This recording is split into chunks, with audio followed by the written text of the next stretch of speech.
करून घेतला आणि मला तयार बाही 11 इंचाची पाहिजे आहे. त्यामध्ये 1 इंच शिलाई मार्जिन ऍड करून 12 इंचावर मार्किंग करून घेतलं आणि इथं अशी ही एक आडवी रेषा ड्रॉ करून घेतली.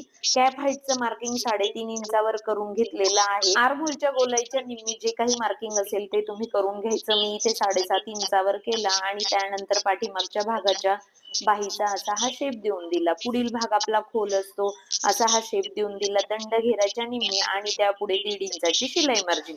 जे काही तुमचे मेजरमेंट असतील ते तुम्ही इथं मार्क करा. इथं आपल्याला पद्धत शिकायची आहे फक्त आणि त्यानंतर असं ही ड्राफ्टिंग करून घेतलं. तुमच्याकडे जर पेपर कटिंग असतील तर आहे तशीच्या तशी बाही तुम्हाला इथं ड्रॉ करून घ्यायची आहे. हे बघा, हे झाल्यानंतर आपल्याला वरच्या बाजूला फुगा घ्यायचा आहे. तर त्यासाठी आहे ना इथं मी घेतलेला आहे 3 इंच. 3 इंचावर एक मार्किंग केलं आणि अशी एक आडवी रेषा ड्रॉ करून घ्यायची आहे. आता तुम्हाला प्रश्न पडेल प्रत्येक वेळेला 3 इंचच घ्यायचं का? असं अजिबात नाही. 4 इंच, 5 इंच तुम्ही असं वाढीव अंतर घेऊ शकता जर तुम्हाला जास्त फुगा पाहिजे असेल तर. त्यानंतर ह्या रेषेच्या निम्मी करायचं आणि असा हा इथं चौरस तयार करून घ्यायचा. आता बाहीचा आपण पुन्हा नवीन शेप देणार आहोत कारण त्यामुळे काय होतं पफ क्रिएशन येत असतं.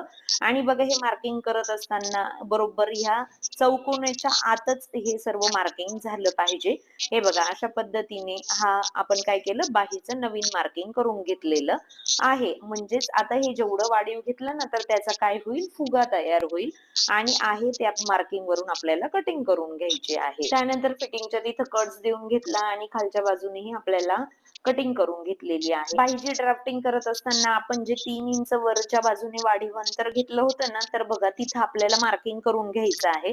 तसे आपण कट्स तर लावलेलेच आहेत पण इथं चॉकच्या साह्याने पुन्हा मी मार्किंग करून घेतलं आणि आता आपण मेन फॅब्रिकवर कटिंग करून घेऊया. हा आहे ब्लाउज पीस.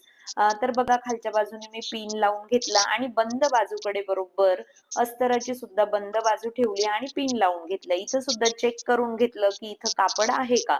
कटिंग करायच्या आधी आपण नेहमी असं चेक करूनच घ्यायचं आणि त्यानंतर सर्व बाजूंनी अर्धा इंच एक्स्ट्रा कापड घेऊन कट करून घेतलं. हे ब्लाउज पीसचं फॅब्रिक आहे त्यावर अस्तर ठेवायचं आहे म्हणजे खालच्या बाजूने ब्लाउज पीस आणि वरच्या बाजूने अस्तर. त्यानंतर पिन लावून सिक्युअर करून घेतलं.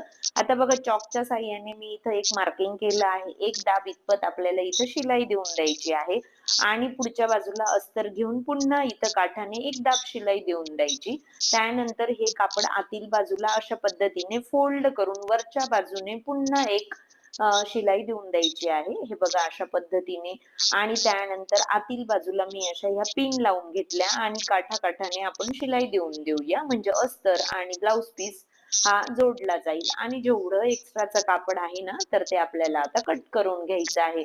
हे कट करत असताना अस्तर कुठेही कट होणार नाही याची नेहमी काळजी घ्यायची. आणि बघा अशा पद्धतीने हे आपलं कटिंग करून झालेलं आहे. आणि इथं पुन्हा मी काय केलं हे मार्किंग करून घेतलेले आहेत किंवा असे हे नॉचेस देऊन दिले तरी सुद्धा चालतील. आता आपण इथं चुण्या घेणार आहोत त्यासाठी हे मार्किंग केलेलं आहे. बघा इथून बरोबर चून घ्यायला सुरुवात करायची. त्या मी वरच्या बाजूने घेत आहे तर तशाच आपल्याला चुण्या घ्यायच्या आहेत.